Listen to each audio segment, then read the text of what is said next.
The World Kindness activity this year benefited the Nolensville Food Pantry. We collected cereal boxes for the local food pantry, and we collected 800 boxes. This morning we served about 8 families.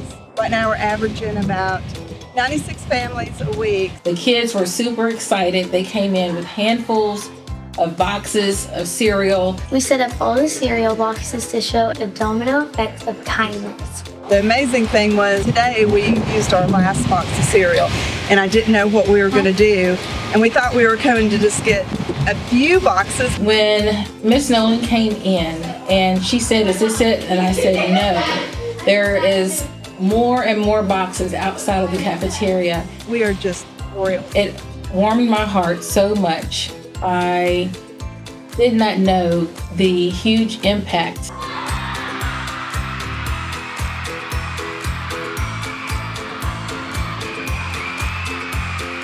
This is what 800 boxes of cereal looks like.